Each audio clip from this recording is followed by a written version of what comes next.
Is everyone here?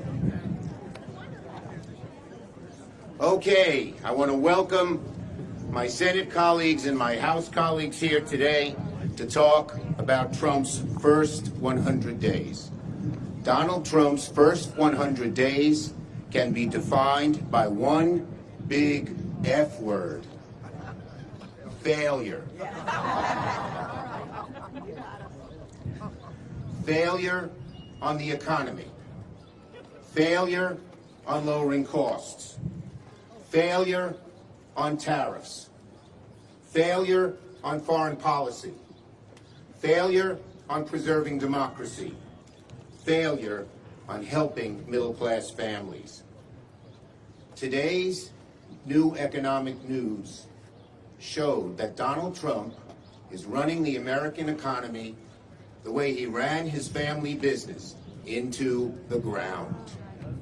Into the ground. On tariffs, what a failure.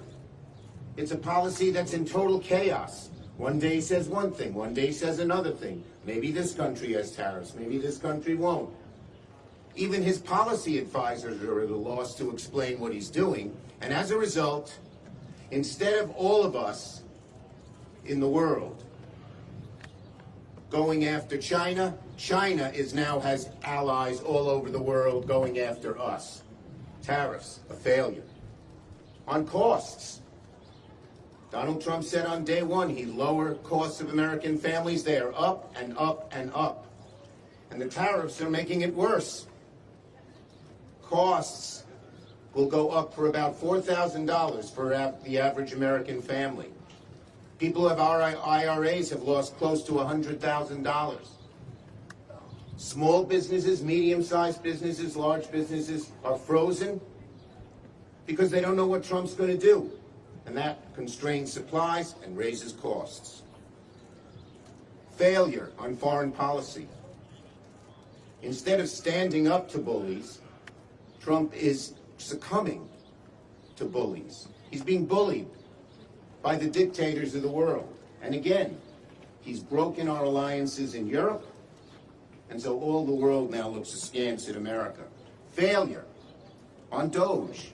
DOGE was supposed to bring efficiency. What instead is it doing? Cutting Social Security, cutting medical research, cutting costs. Failure on helping American families. Cutting taxes on the rich and paying for it by slashing Medicaid, strangling Social Security, hurting our veterans. Total failure on helping American families. And who is complicit in all of this? Who, the Republicans in the House and Senate, are co-conspirators. They are complicit. They are aiding and abetting all of Donald Trump's failures. They're not standing up to him once. They're involved, and they will shoulder the blame. Finally, on democracy. Donald Trump is trying to ruin our democracy. He has changed the Justice Department into an attack dog for his political enemies, the hallowed, fair Justice Department. He's washing it away. He is a would-be dictator. He wants to be a king. And again, our Republican colleagues in the House and Senate are complicit. So, Donald Trump's first 100 days are an abject failure. And we Democrats here and around the country will fight him at every turn. The great Hakeem Jeffries. Thanks so much. An honor and a privilege to stand here with you, Leader Schumer. Thank you for your leadership, and an honor and a privilege to stand here with House Democrats and Senate Democrats shoulder to shoulder in defense of the American people. Donald Trump's first 100 days in office have been a disaster. Donald Trump and congressional Republicans are crashing the economy in real time, raising costs on hard-working American taxpayers and driving us toward a painful recession. This is not Joe Biden's economy, Donald. It is your economy. It is the Trump economy. It is a failed economy. And the American people know it. House Democrats and Senate Democrats, standing shoulder to shoulder, are committed to building an economy that actually is affordable and makes life better for everyday Americans. We want to build an economy that lowers housing costs, lowers child care costs, lowers health care costs, lowers grocery costs, and lowers utility costs. We recognize that far too many people in this country are struggling to live paycheck to paycheck. That should not be the case in the wealthiest country in the history of the world. It's time to build an affordable economy, and it's time to build it now. Donald Trump and congressional Republicans have failed in this task, and they're not equipped to do it because they're focused on enacting massive tax cuts for their billionaire donors like Elon Musk, and they want everyday Americans to pay for it. We are going to continue to stand up to protect Social Security and Medicare. These aren't entitlement programs. They are earned benefits. The American people have paid into those benefits, worked hard for those benefits, earned those benefits. They are earned benefits. And let me be clear with our Republican colleagues and Donald Trump, Social Security is not a Ponzi scheme. Project 2025 is a Ponzi scheme.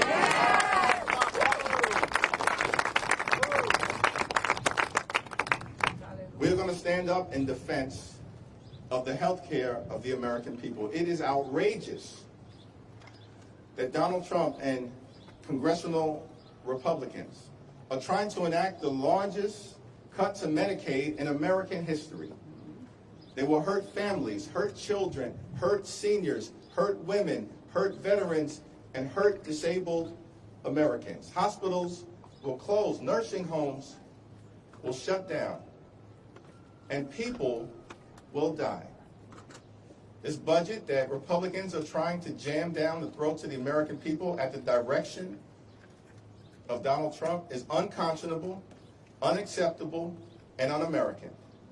And Senate Democrats and House Democrats are going to do everything possible to stop this reckless budget in its tracks and bury it in the ground, never to rise again. Yes. Lastly, we have a message for our Republican colleagues. The House and the Senate are separate and co-equal branches of government. We don't work for Donald Trump. We don't work for Elon Musk. We don't work for far-right extremists. We work for the American people. And it's time for you to start acting like it or step out of the way so we can build the type of America that allows every single person in this great country to thrive. It's now my great honor to yield to the great Reverend Dr. Senator Raphael Warnock from the great state of Georgia. Right.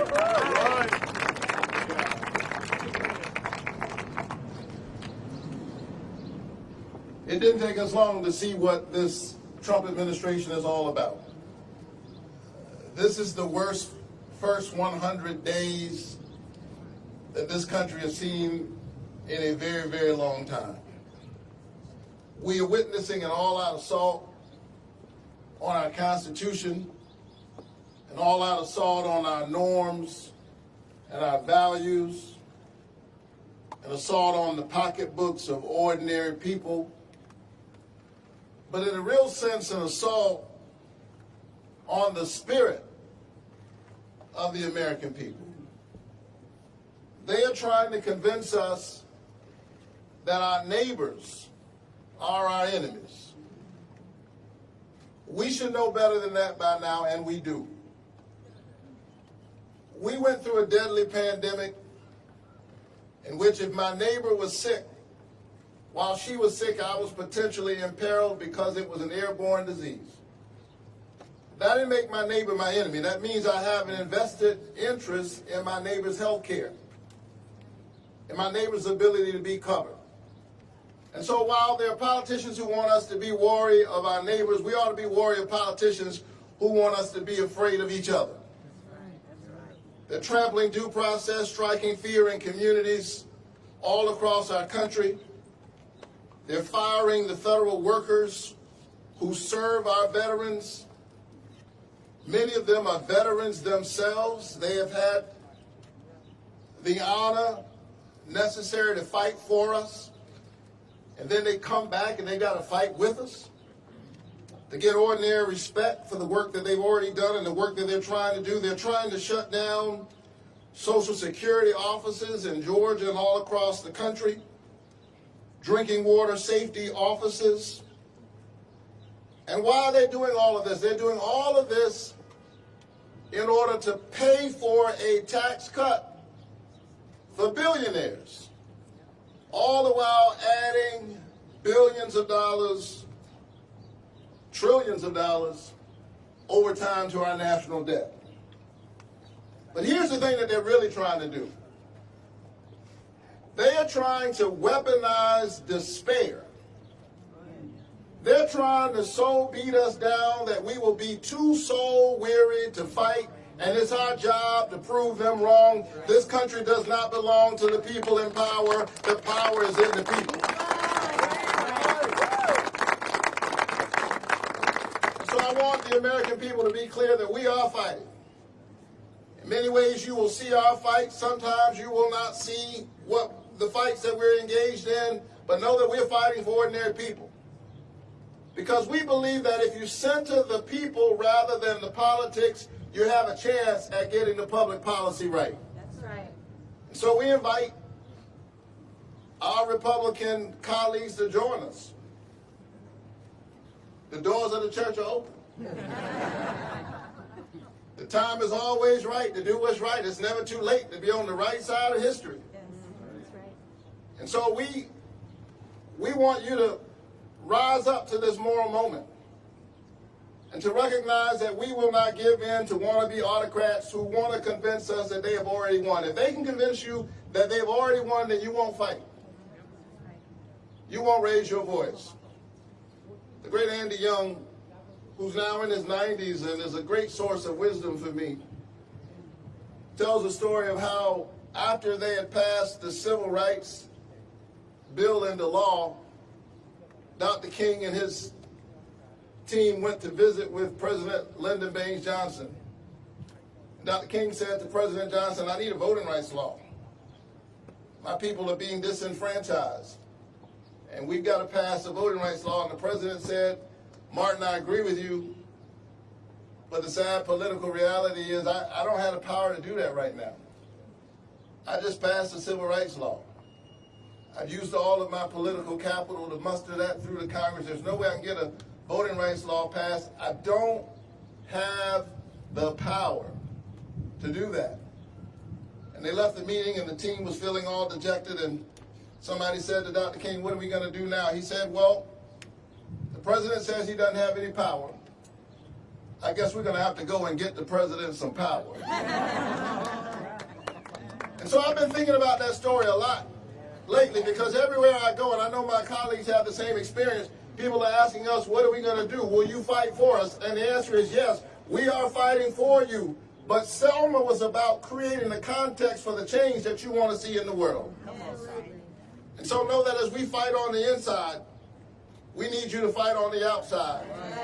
And we will prove once again that this is the United States of America, and at the end of the day, it's the people who have the last word. Love has the last word. Justice has the last word. Righteousness has the last word. And we will continue to fight.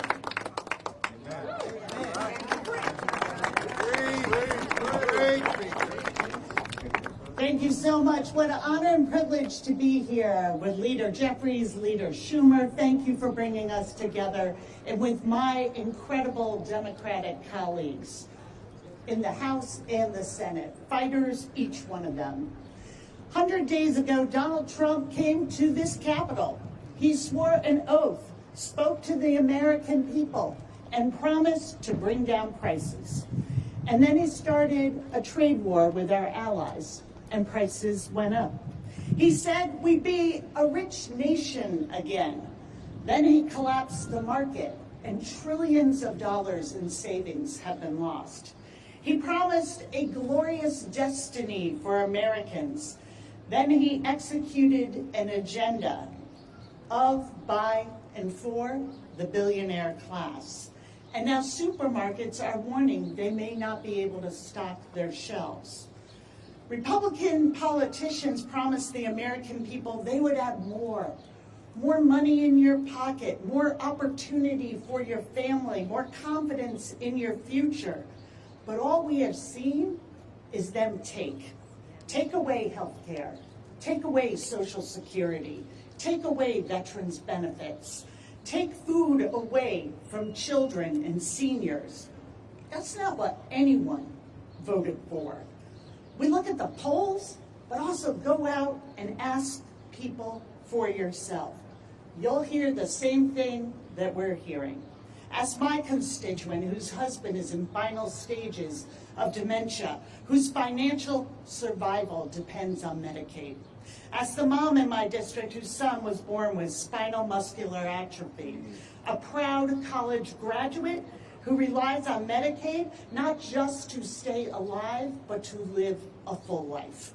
Ask the veterans that I've met in town halls and roundtables and in Dunkin' Donuts across my district.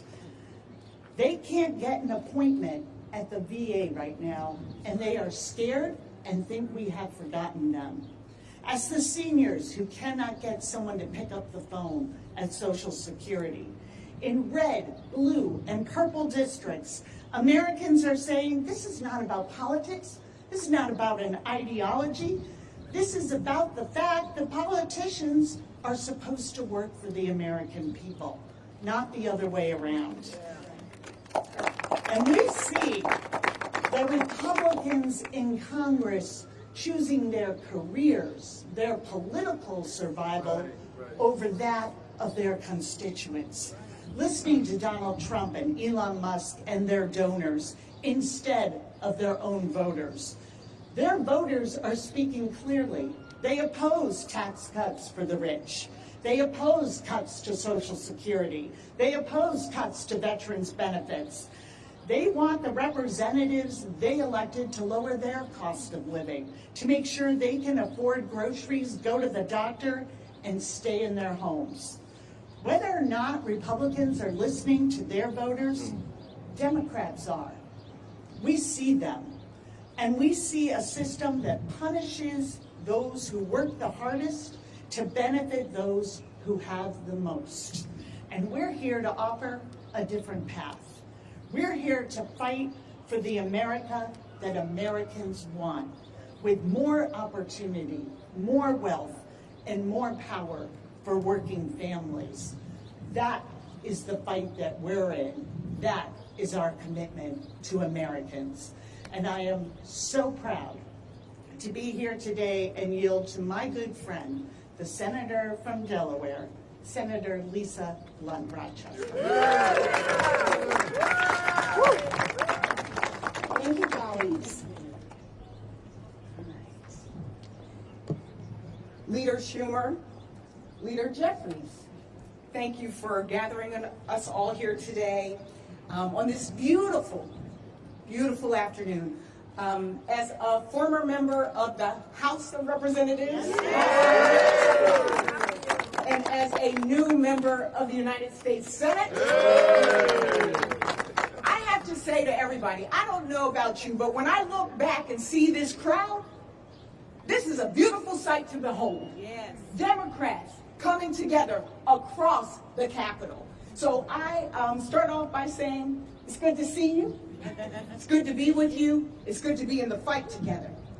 All of us represent millions of Americans across this country, from every single corner of this country.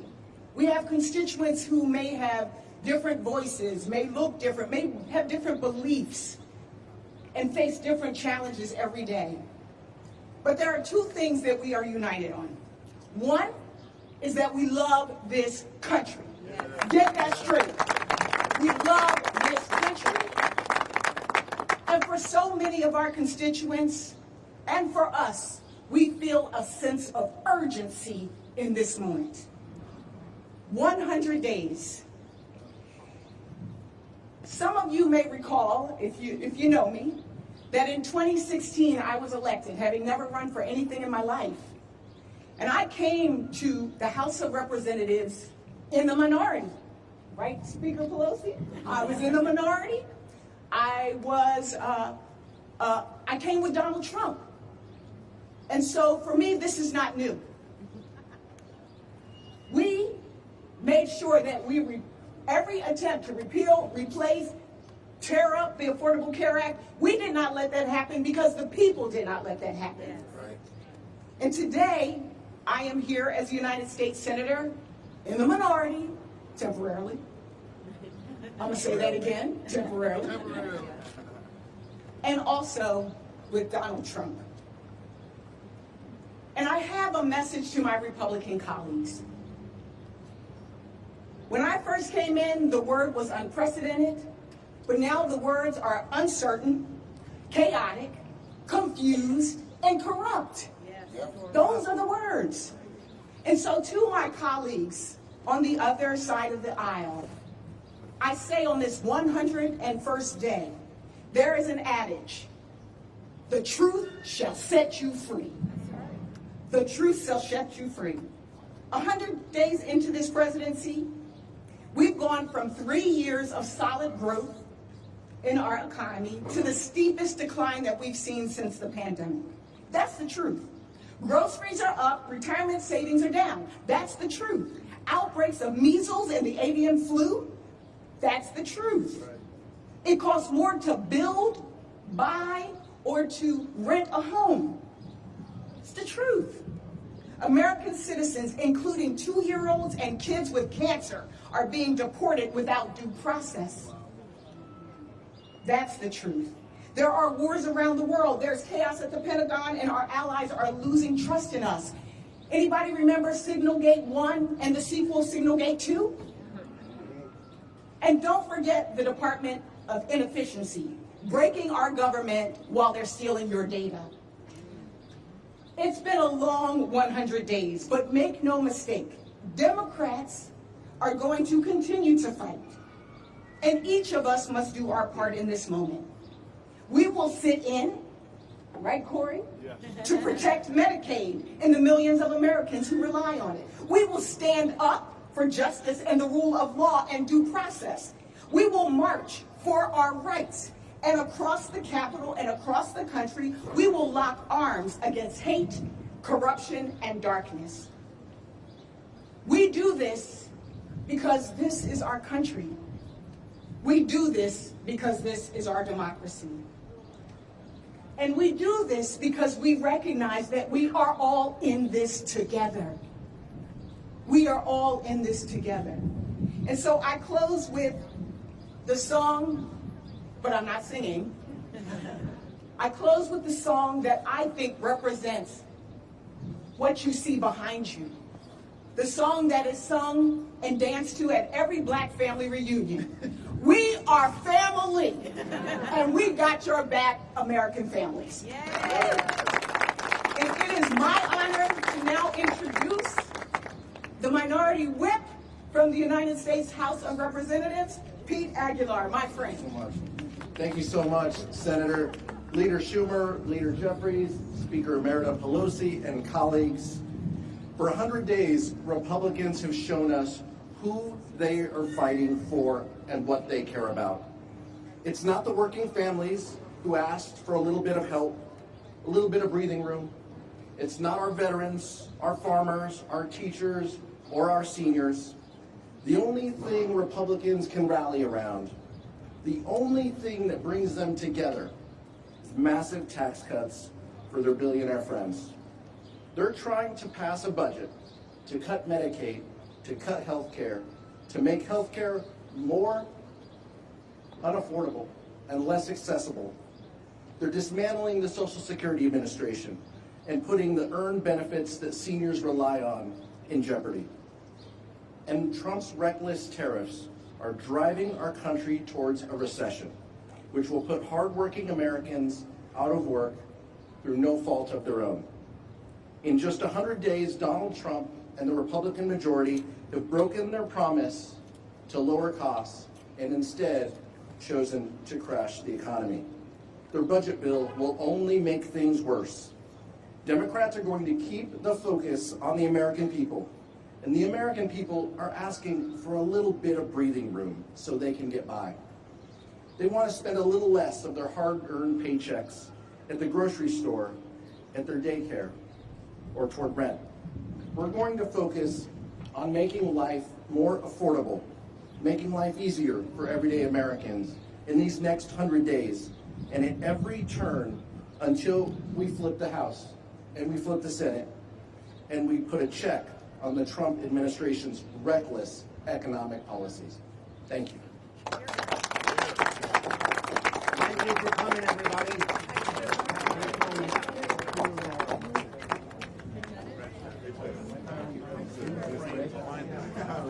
Senator, questions? Any questions? Sorry. Can't stop, won't stop.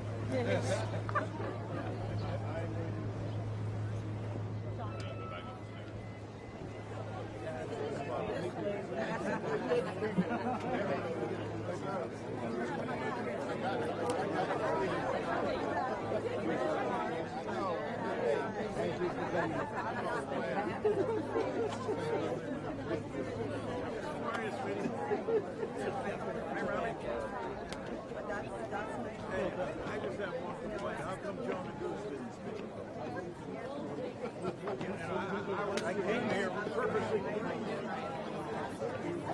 There you go. I did it just the way you liked it.